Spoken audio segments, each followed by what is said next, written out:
नमस्कार। प्रस्तुत है आज का चिंतन। आज के मनुष्य की पीड़ा भटकन का कारण उसकी अपनी अनगढ़ता है।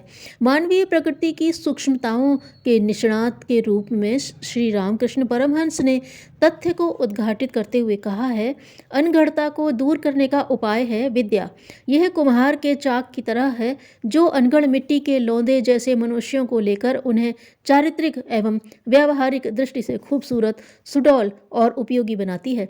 ऐसी विद्या स्कूलों में नहीं मिलती। वहाँ मिलने वाली तो शिक्षा है जो तमाम तरह की जानकारियों को ठूंस ठूंस कर दिमाग को कबाड़ खाना बना देती है।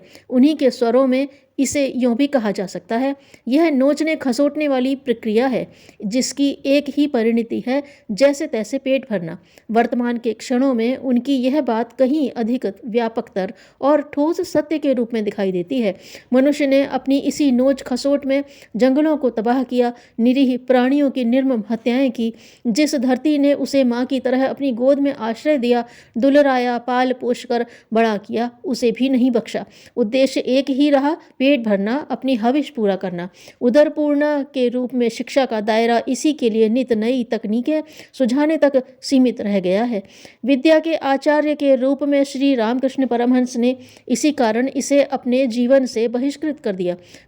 कमार पुकुर से कलकत्ता आने पर उनके बड़े भाई राम कुमार ने उन्हें स्कूल में पढ़ाने की बड़ी कोशिश की। इस पर उन्होंने साफ इनकार करते हुए कहा, दादा, मैंने अक्षर ज्ञान पा लिया है, सत्य साहित्य को पढ़ सकता हूँ। अब इस पेट भरने वाली शिक्षा को पढ़कर जिंदगी नहीं बर्बाद करूँगा। मैं तो इंसान बनूंगा। और वह जुट गए विद्या पढ़ने में, अर्थात अपने व्यक्तित्व को संवारने में। विनोबा जी उनकी इस बात को सराहते हुए कहते थे, वह शायद इसीलिए विद्यावान बन गए क्योंकि विद्यालय नहीं गए। वह कहते, आज विद्यालय का अर्थ है जहाँ विद्या का लय हो जाए। उन्हीं के शब्दों में परमहंस देव महाज्ञानी थे। वह शिक्षा के फेर में न पड़कर शुरू से विद्या प्राप्ति में जुट गए। मुझे जरा देर में अक्ल आई, इसी कारण मैं देर से शिक्षा से अपना पिंड छुड़ा पाया। उनके इस कथन की सार्थकता हम स्वयं के जीवन में तथा अपने चारों ओर निहार सकते हैं। विद्या में स्वयं की पारंगता हासिल करने पर उन्होंने दक्षिणेश्वर मंदिर को विद्या विस्तार का केंद्र बनाया। जुट गए इंसानों को गढ़ने में। विवेकानंद, अभेदानंद, ब्रह्मानंद जैसे चमचमाते खरे व्यक्तित्व ढालकर उन्हें जीवन विद्या के विस्तारक के रूप में समाज को समर्पित किया। उनकी नीति थी, सांचे के अनुरूप ढांचा बनता है एवं व्यक्तित्व ढलते हैं। ब्रह्मानंद के शब्दों में ठाकुर हम लोगों से कहा करते, जब तुम 16 आने बनोगे तब तुम्हें देखकर लोग 8 आने अपनाने की सोचेंगे।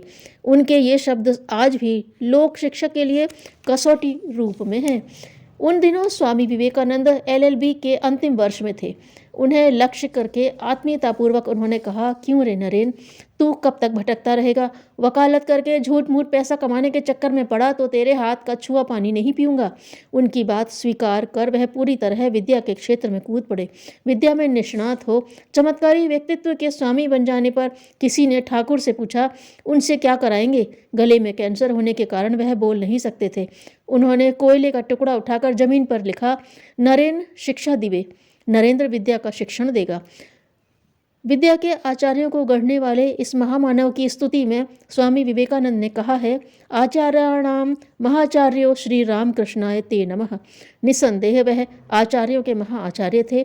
स्वामी जी कहते हैं, मेरे गुरु ने मुझे विद्या दी है।